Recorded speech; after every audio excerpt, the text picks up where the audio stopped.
Got it. Yeah. So, welcome everybody to the latest episode of the People, Passion, and Purpose podcast by Pungidasa. So, that's the 5P podcast. Today, we have with us a fantastic personality in Rahul. Rahul has been and continues to be a very close friend of mine. A person with many talents, lots of patience, and he comes with his own set of stories, own set of interesting experiences. So we will continue with the podcast and then have him on air. So welcome Rahul to this interesting podcast. So how does it feel to be on this podcast today? Yeah, thank you, Sunil, for the warm welcome, and it will always feel a kind gesture from you for inviting me for your podcast, and looking forward for it. Yeah, to have an amazing experience. So this is your first podcast. Yeah, officially, this would be my first podcast. Yeah. So that's an interesting experience. So always room for first time. So are you nervous by any chance? Not nervous per se. I'm not really nervous. I was looking forward how it goes. So then I would tell. Now I am not really nervous at this point.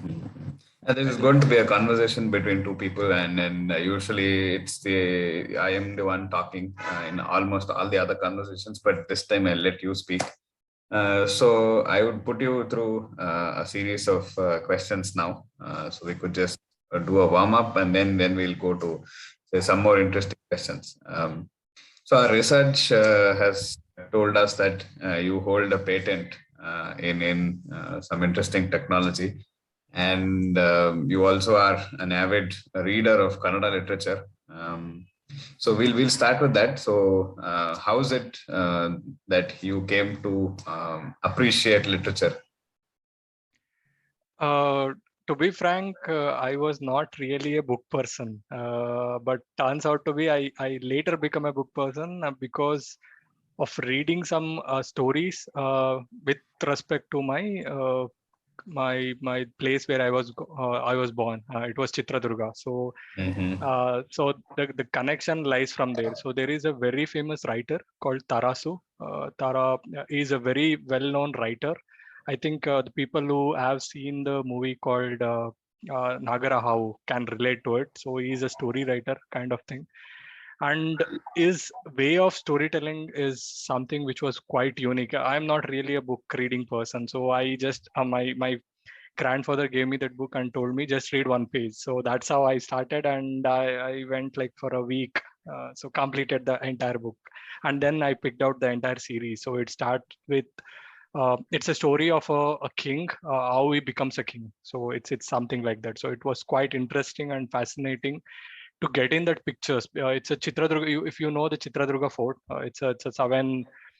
What I can say. A fort which is quite famous because of its eloquent structure, and relating the story of a fort and a story which is written within a book, it was quite fascinating because you can relate both, and it was quite interesting journey. So that's how my journey with Kannada literature started, and it grew massively in the college. So where we were part of the Kannada literature club and groups. So I was not really a literary person. Because of my friends, I tend to become or tend to be kind of a literary person there, and it was a Mm-hmm. great journey. We had a kind of a Kannada paper which we bought it in the college. It was the first time that we bought it, and it was completely done from our end. Like we took the ownership, like from publishing to right selling. So it was a complete thing, and yeah, I was part of the journey. Yeah. So Rahul, it looks like you're quite an amazing leader, an amazing team person. So what other experiences have you had with teams and in building teams? And you look to be the part for somebody who could run a startup, could be an entrepreneur or an entrepreneur. That's whatever as they say it. Yeah, as I was mentioning you, it was something to start with a unique entity. So I'm a great starter, but not a continuer. I start things with a very passionate entity. But the biggest challenge which I had was I was not continuing the legacy. So while at beginning there would be quite good challenges. So I foresee those challenges, but once it gets like a kind of a monotonous, I give up. I like, then I'll shift my attention to some other things. So starting with the Kannada literary publishing, it was my engineering days. So where we did not have money, we should raise a fund. So it was a quite fascinating experience at that time. So we used to knock every hotel that was there in our college premise to ask money. So next time when they were seeing us, they were like, no, we should not, we should not talk with this guy. So that was the scenario. And we used to go to a lot of people's like a lot of departments where they would have some funds allocated for some cultural benefits or activities. So we used to knock every, like we used to go to every HOD and ask the money. And the principal, like once the principal sees us, then like she believes that okay, agar like if these guys come, 50,000 to 1 lakh, it's gone. So that's the kind of tempo we had in the college. But coming back to the office, with respect to the team building, since we were kind of a fresher, like once I joined as a fresher, it was we were not involved in a kind of team activity or kind of thing, team building. We were involved in team activities, but not team building. So in terms of team building, I think the foundation laid once we started, like I and you were part of the CSR journey. So that's where the team building, the foundation of team building happened within the Bosch entity. So it was quite fascinating how 3 or 4 guys with no clue how to build a team started building a team. So it was a fascinating journey. Yeah. So if there's one moment that is, say, that stays with you even after 7 years of starting volunteering, what is that? What is that always comes back to you? I think there are a couple of interesting with respect to volunteering journey. So as far as there are like a lot of learnings for me. So if I want to remember on top of my head, there was one I think we were in a Ramanagara school, and there was one kid. So usually I start with a kind of a story to comfort them, and then try to give them a kind of a moral values or moral stories, or try to get whatever they have understood. And there was one kid where he was good in painting. So what I did is I gifted him some oil painting or something. So he gifted me back the painting. It was a very beautiful painting, and that reminds me that the giving thing is not always should be a one way. It would always be one way. It's everyone has something to give, be it in terms of paint or. So we have given some in terms of money, but what they have given is the kind of love they showed us back. It was quite fascinating. And empathy is something which I always learned while I was doing this volunteering activity. So it was something which you cannot price it out. So this is something which I learned in my volunteering journey, and there were also a couple of other stories which I probably share as we move forward. Like there are a couple of interesting stories that I want to share in the CSR journey which we had. Yeah. So I think Rahul always comes with a bag of stories.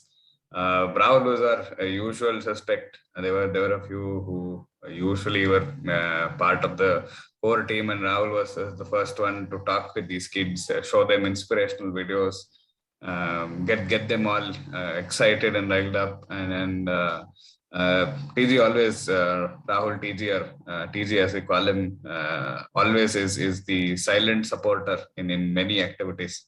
But TG sometimes takes over a leadership role, and he's the guy who gets people excited. I think also on the same lines, he is somebody who loves to work with ideas, people, and technology. So TG, over to you on this. You've been part of many entrepreneur journeys, or you've been part of many hackathons, and I think it was also a first thing for you. So how was your experience, and what is one thing that you sort of took back from an hackathon experience? We're moving topics here, but then we'll get to the point somewhere. Yeah. So As I was mentioning, the most interesting aspect within me is I always look for a logical entity. Like even if I look some water bottle, I try to derive like 10 or 15 ideas a moment. Like that. That's something which I have. I don't know how it comes, but it comes. So I enjoy it, Yeah. but the real challenge is I don't make it an execution part. I only stop till an ideation phase. So this is something which I wanted to burst out. So the only thing which was possible for me to do is, or the platform to do is hackathon. So my first hackathon was with one of my dear friends. I think you know him, Shanky. So Shashank was a kind of a person which who I told that I wanted to be part of hackathon. So he took me to one of the hackathons. That was my first hackathon. So I was working with him, and Shashank was a kind of guy who had already been had an experience of many hackathons. So he took me towards his side, and that's the first thing which we built. One business hackathon is something which I participated. From then on, it was no looking backward. Like I started being in hackathons. One of the reasons was people. So there were like a lot of passionate people who come, who sit, who ideate and work within like 2 or 3 days and try to exhibit. And you always get a feedback instantaneously, like is it good, bad, and why it's bad. So there are like a lot of couple of people who I admire personally, and they give the feedback instantaneously, so you can improve on it. And this is a quite fascinating journey where you can get rid of your regular work and try to extrapolate this journey. So it's kind of fascinating. So then we won quite a good hackathons. I met some fascinating people during this journey and tried to understand their perspective. So because in hackathon the perspective matters a lot than an idea, and then how you package this idea and sell it to judges or even sell it to your customer, that matters a lot. So this is something I learned in this hackathon journey. So yeah, it was fascinating. So we'll come back to some other interesting aspects. So who's Rahul TT? So if and see Rahul has many facets that I do know of, but then the viewers and the listeners. So if you had to define yourself in say 3 or 4 words, what would those be? I think Rahul changes every year. So that's something. It's an improvement process which I feel. So if I want to define myself in 3 or 4 words, it's sometimes a, a more passionate guy, I would term, and more time focused or time bound person who would value more time and nowadays I'm becoming more practical person with respect to all the investments or with respect to all the decisions I make. And I spirited guy. So this is what I can put it in what Mhm. Rahul is to me. Yeah. Fantastic. So you brought forward very nice points. Somebody who's changing, somebody who's passionate, somebody who's looking at ideas. So 12th of Jan is Youth Day, and you're somebody who embodies the spirit of compassion, empathy, working, experimenting. So what is that? If you had a message for the youth today, and um, so rise awake and stop not till their goal is reached. So that's what Swami Vivekananda told us and pushed us to do. So what is something that you have as a message for the youth? Maybe any stories that you can put us through so that the message for the youth is conveyed completely. So I think looking back to the life of Swami Vivekananda is something which has inspired me a lot. Like from my college days, I was a person who always looked towards Swami Vivekananda in his thought process. Probably I can narrate some story of him which would help me to get the point of view which I have in my mind with respect to Swami Vivekananda. I think there was one religious kind of a festival or a conference where different leaders from the world try to exhibit why their religion is great. And so everyone carried their spiritual holy books. Like we had Swami Vivekananda carried Bhagavad Gita to present to the audience in the conference, and different people or different religion dignitaries were present there. And so one thing what everyone were fighting was which book to keep at the top. So Swami Vivekananda just kept the Bhagavad Gita at the bottom, and everyone were fighting which book should be kept at the beginning, such that the people in the conference can look at. Usually, people pick the book which is at the top, and then the turn came, and Swami Vivekananda took over the mic, and he told. It's quite fascinating. You can see the books which are placed one like in a kind of a stack fashion. And he pointed out this important point that so my book called Bhagavad Gita, which is placed at the bottom, culturally stands out as a basement for all the other books. So that's where I placed at the bottom. So the point of view is he was bringing or conveying is something which was inspiring for me. So even though everyone are fighting for some like same ideas or same things, so you bring out a point of view which is quite different, and that's what it's always needed. Like even though you tell this is a bottle, everyone knows that's a bottle, and you bring in a different point of view such that people can appreciate it. So this is what I think people should try it out. So conveying the same idea with a different packaging is something which I foresee, because everything is already there, and you need to bring out that existence to a life. So that's what I learned in that journey. Like there are like a lot of instances where I could relate to Swami Vivekananda's journey. So this was one simple example I wanted to bring it out here. Fantastic. And then again, youth also need to understand perspectives, and then with perspectives comes with also a certain set of imagination, and given free flow to their thoughts. So we've seen you, at least we've heard you in the last 10 to 15 minutes. You seem to be a very knowledgeable person, very serious. So does Rahul TG ever get bonkers? He goes crazy. Does that ever happen? Yeah, a lot of time. When if I don't have enough sleep, kind of thing, I would be like people would quite literally ask me like, "Are you drunk?" So that's the state of mind I have. Or if I have sleeping like enough, then also my mind would be like blown up. So that's the state of mind I usually have. And usually if I'm with my friends, with my close neighbor friends, so I would be like not a usual person. I am like I would always be like more cheerful, or more what I can say atom bomb kind of thing, like sparking always. Yeah. So if there is one experience over the course of many years that has left an impact on you, whether it's a professional one, a personal one, so how would you look at it? And do you look at it now and say that was something that should have happened, or do you look at it and say it's something that happened and it's for good? So if you maybe can shed a light on some experience that sort of changed you from within.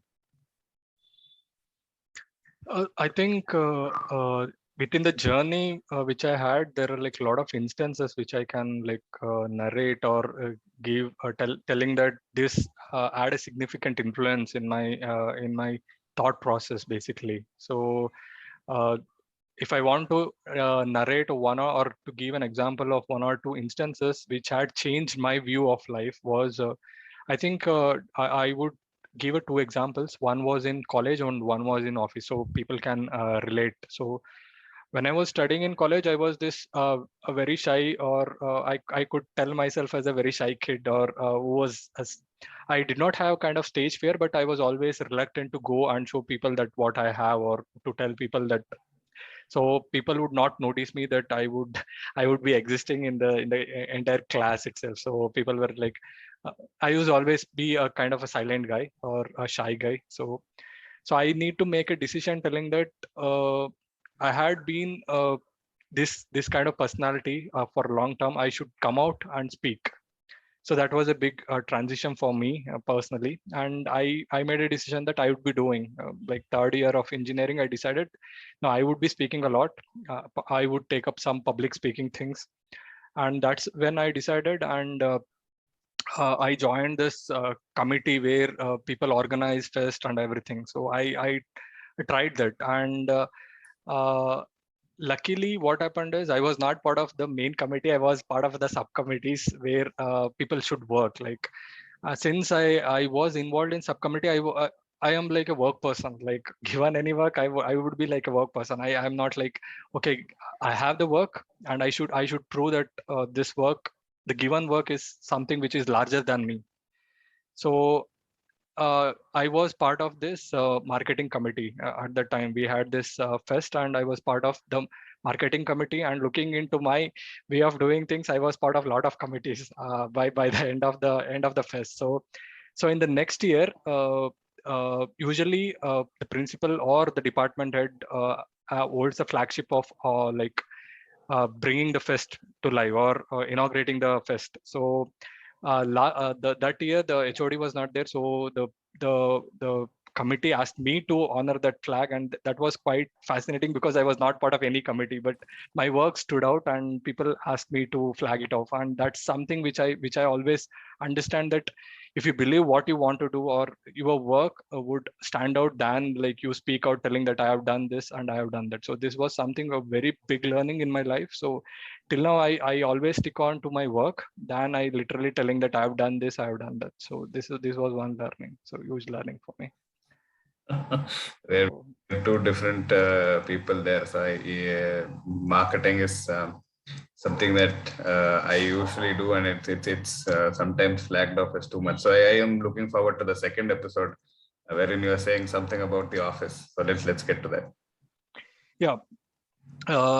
With respect to office, I was in my college days. I believed that I should be part of political system, like neta. मेरे को नेता बनाना है. Like I want to be a kind of a good political leader. So the inspiration was I every problem in this country is finally boils down to the political system which we have. So I believe that if blaming a political system is not everyone do, like everyone wakes up and tells, oh ye nahi bana hai. Like this is a normal entity. So I thought like I should change it. I should be part of that system and make a change. So if you want to be a change, you should be part of that change. So that's where I believed in my engineering days, and that's where as I was mentioning, public speaking came out because of that juncture. So I thought like, yes, it's enough. So let's be part of that change. Let's be part of this political system. So then after finishing my engineering, luckily I got into Bosch. So I also had a lot of time to, like, weekends were there. So I used to go for all these political rallies just with an intention to get into this journey. So I was participating in a lot of political affluence and a lot of social giving and everything. So with an intention to get into politics. Then we started a CSR. Like I think you were kind of a pioneer in this journey of CSR. So even though we were doing a little, you started it out and you started getting me involved in that activity. So soon after that, I realized that all these political intentions were more precisely because of that the glamour you get out of politics. Like people would be with you, or you would have that light, the beacon of light, and that's what something which was inspiring me to be part of politics. Then after getting into these volunteering activities, then I felt what I wanted was a volunteering kind of things, not really a political neta. So that was a big changer for me. Then I understood the whole structure, like social structure. If you are able to give at least, or if you able to make a change to the life of at least 3 or 5 kids, and I think that's quite bigger than bringing a change to the entire country. So this is something which I learned, like at least bring change to the life of 3 or 4 5 kids within your life juncture, and that makes a bigger change. So volunteering is something which had changed me, like introduced me a lot of empathy within me. So this is what I would relate. So these are the two things or two instances where as a person it changed me a lot. I think there's no second thoughts about how volunteering changes people. And to all the listeners, Rahul and me and a few others, Prashant and Almat, we were sort of the core team that began CSR, and CSR and the department it changed into something that is, I think, epic and legendary. And PG has always been the advisor to many of our well-intentioned campaigns. And it's always been fun. And Rahul has been my lunch gang, lunch mate, breakfast mate for a lot of things. And one of the few things that we were discussing about was something as wacky as a banana braking system, and we had such things that were very, very how do I say, wacky or out of the world. So Rahul, the seriousness which you see in this podcast is one aspect of Rahul. And the other aspects that are, Rahul is a wonderful cook. And then Rahul, also tell us on your cooking experiences and also your career in short films, and as somebody who's taken over, who's very good at doing different kinds of things. So also on the theme of the Youth Day, how important is it for people to pursue things that they've done for the first time and experiment and explore?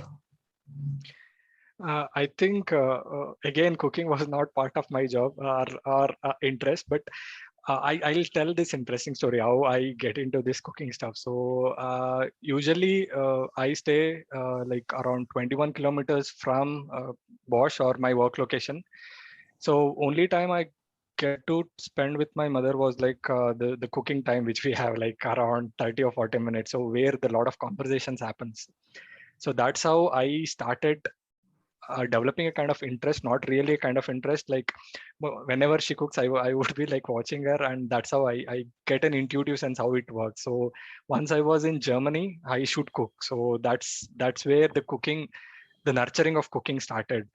And just before this podcast, like just before 5 minutes, we were discussing how to make dosa, how to make other stuff. So I was just discussing with my mother. So the journey of cooking is something which is what I found is it's kind of relieving for me. So if I have very hectic day, at the end of day, I should, if I want to make it, or if I have like a lot of thinking is going on in my head, and if I want to calm it down, bring it into a stable state, so cooking always helped me, because there are like a lot of things which goes into cooking, like a lot of ingredients you should mix, and the heat which comes out, like once you're cooking, there is like a lot of heat being generated within this environment, and that's something which is quite soothing, because you would see the product being developed instantaneously. Sometimes it would be like a new product. Sometimes it would be it would be this old product with a new package. So a lot of innovation would be going on within that instance of time. And every time the dish tastes a different, every time if I prepare a dish, it tastes a different, like it would not be the same thing which I would be like, even though the for example, if it's a dosa, every time if I make a dosa, it would be quite tasting differently. So And that's the looking ingredient. different, yes. Yeah, So you exactly. make your dosas round and round, or they Yeah, go? now it's coming round, like now at least I'm like from beginner to at least a mid beginner or experienced cooked kind of thing. So in Germany, I learned a lot of new skills there. I used to be a kind of Indian cook. Now I also turn this continental and all these things, looking their point of view. But yeah, I nowadays I enjoy them, like cooking. And this is with respect to cooking. And acting, probably we'll speak it a little later. Okay. So you actually mentioned conversations with your mom. I think having a family usually comes with a different set of conversations. So one conversation that you've had with somebody in the family or outside, and that stayed with you. So I personally believe conversations are the key towards connecting with people, and then you have a knack of connecting with people. So any secrets on that? No, I think people should be comfortable. So usually any conversation, if you want to have a conversation, you should be a quite a good listener than a speaker. So if you want to hear their stories, but if you want to tell your stories, I think the other listener should be a good listener, and then you should be a quite, the topic should be an interesting one where you both would relate to it, and that's what I think is a quite a natural process where you can make a good conversation. So Interesting. So Rahul, you also tell me that you've been part of a huge team. So we know that we together have been part of a very large and very diverse team. So as somebody who's a youngster who's coming into different teams, how difficult is it to establish themselves as somebody who's part of the group? I think this is a very interesting question if I want to answer it. So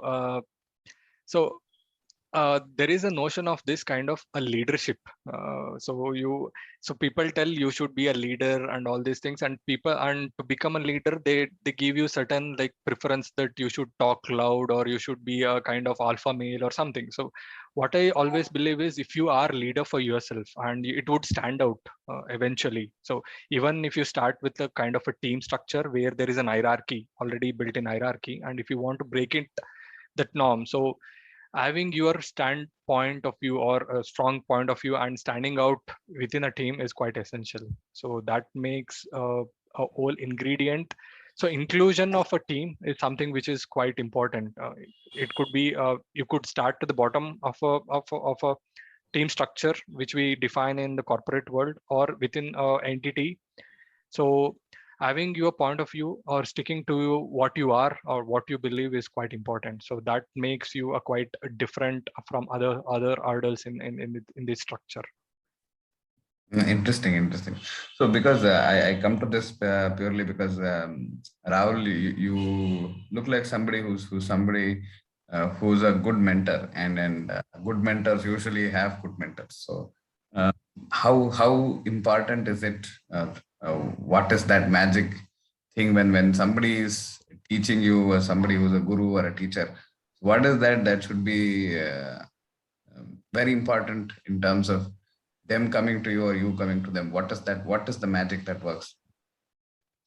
I think this is a really interesting question, Sunil. If I want to put it in this way, so mentorship is always required in any phase of life. Like that's where this teacher and student bond will always be staying with us for the lifetime. So luckily, I had a very great mentors in my life. With starting from my college days till within this company hierarchical structure, the mentor is somewhere we would always approach, like any problem personally or professionally, we would always look to them. Like given an instance, how would they solve this or how would they overcome from this kind of situation? So and the mentorship is something which helped me in clarifying a lot of my personal questions, or even in my professional journey I had a very great mentors, to be frank, like that helped me in having a different thinking process, and also helped me to grow as a team person. So the mentorship is very important, either you are getting or whether you are giving. So having that kind of relationship would definitely help you in growing your or in your thinking ability, in growing your thinking ability. That would definitely help you. So we've already established that you're somebody who's into innovation or somebody into entrepreneurship, and I have been told that you also possess a patent in your name. So what is that, and how was that journey altogether? I think uh, I never thought that I would have a kind of a patent. First of all, I never thought I would be an engineer. So the kind of thoughts I had was I would majorly become a business guy, like businessman. And then suddenly it turns out I become an engineer, and I never thought that I would have a kind of a patent kind of thing. And it I would largely credit to my mentor. I think I would credit to Sridhar and also one more mentor, Purushottam. So these guys are always try to push me to my maximum limits or maximum potential. They try to harness my maximum potential. So what I feel is patenting is something which is a kind of opportunity which gives you what exactly is your whole peripheral of thought process. Because given any problem, there are like multiple dimensions where you can tackle it, and we try to approach it in a kind of a different way, and finally it should make sense to you and to the organization. Then only the patent makes sense. So that's where the first patent taught me how, given a problem, how you would tackle it and how you would find a solution within a given period of time. It's very important, and how the solution is valid for a bigger market as well. So this is something which taught the first patent taught me. And so having having a patent is good, but having a right solution for the right market is very important. So a patent could add value to you personally, but the solution which you are giving, which if it adds value to the company and that makes and it affects the lives of people and it changes the way the things are looked at, it is a kind of a, personally it's a good feeling that you have. So I think patenting journey opened a lot of different opportunities for me in terms of looking into how a solution could be thought of. Nah. So typically when faced with a problem, how do you look at getting into solution? So do you look at a problem and say we need to find a solution, or what goes in your head as soon as gives you somebody gives you a problem? I think if someone gives me a problem, I try to break it down as small as possible, and then for each problem there would be a keyword. For example, if you can give me any problem, I can narrate it. Like for example, I want to build a sustainable product which is of uh, which can feed the entire world, like plastic free bottles. So for example, if you give me this as a problem statement, so what I do is I try to break this problem into multiple chunks. So first I'll bring out this bottle. What is the problem with current bottle structure? So this is my keyword, and I try to make a research on this keyword and try to find out. For example, if I'm in a research mode, I try to find out quite relatable journals or papers with respect to these things, and try to find out, take a key points within each of these ideas, because ideas makes themselves an idea. So I try to bring out these keywords, different keywords, try to formulate a kind of try to formulate a new different set of ideas and try to apply these ideas to each of these problems that are there, and try to find out a suitable idea which could solve this potential problem.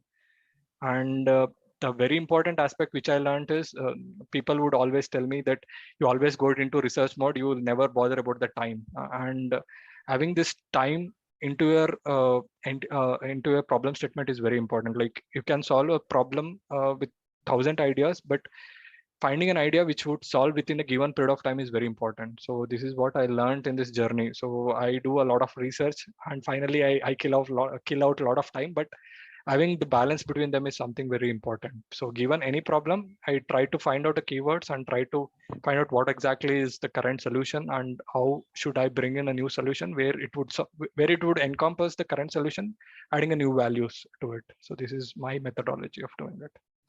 That's fantastic, Rahul. I think we have so much to discuss. I think we can always push it to another podcast. So I think a few final questions, because we are looking at a 30-minute or 35 minutes window. So what other things push you to do something? So what inspires you? Who inspires you? So I don't have an answer for who inspires you. It's sometimes it could be a problem, sometimes it could be a person. So it depends on the scenarios. So sometimes it could be a situation where given uh, given a situation, if I can contribute or to make it quite simple things or make a life or simple. I'll give it an example. Recently.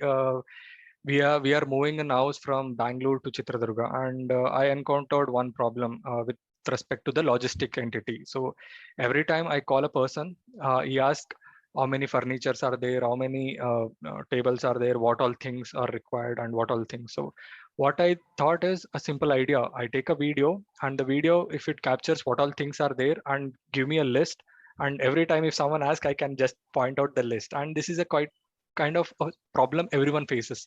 And if I try to bring in a very simple solution where it not only solves a problem of a customer and also the logistic company, where they can only look into this list, make a price quotation, send it back to me, and just looking into the price quotation, I can tell yes or no. So making your life simple is something which I always look. Now given the scenario was a problem, in some other use case in CSR, it could be a person who were given a person problem of a different person, it could be a different solution. So it is always a problem which would bring a new solution. Interesting. So are there so we've actually come to the last 2 or 3 minutes of the timeline that is available to us. So is there something that maybe you would like to share as a closing remark for somebody who's listening in? always believe in yourself, and try to try to utilize your time in a very meaningful way, because it's quite limited. Uh, uh, Try to take a considerable amount of risk in your journey. Even if you lose money, it's fine, but try to make that a step forward and try to enrich your life full potential, like because you have a limited time. So that's what I can give as a suggestion or feedback to the people who are listening. So, and thank you, Sunil, for bringing me to this podcast. It was very interesting discussion with you, and as usual, we speak a lot, and having this framework as a podcast, it's something very different, which I see, and continue this with a different set of people and try to bring in the different perspectives in place. Yeah. So initially, I think when you said I haven't done anything that is so extraordinary to be placed as a podcast, one of the first things that I wanted to say is we are ordinary people with extraordinary stories, and it goes to show that everybody has a lot of things that they want to share, a lot of things that inspires them, a lot of things that pushes them, things that they've undergone in their lifetime as experiences. That shapes a lot of things. And as people, we always inspire and get inspired by people. So it's that the thing that I want to close this and also tell you is that none of our stories are anywhere lesser. None of our experiences are anywhere lesser, and it's always a joy to have you in. To all the listeners, Rahul has been an extraordinary personality who have met, and it continues. Our association continues. I think we met on the first day of office in Koramangala, and it has been a wonderful ride ever since. So thank you, Rahul, for this, for your thoughts, and also for your ideas. It's really good to have you here. And thank you for coming on, and looking forward to seeing you part of many more podcasts now that you've already experienced one, and you've seen it. It's quite simple. Thanks again, and good to have you here. Thank you. Thank you, Sunil, and have a good day. Yeah, I'm also looking forward for second series if we are making it out. And thanks for bursting out this bubble, because this would be my first podcast, and it was a great learning within myself that I try to find it out what exactly is going on. And thanks for inviting me for this podcast, and all the best for your next podcast series that are coming in, and thank you so much.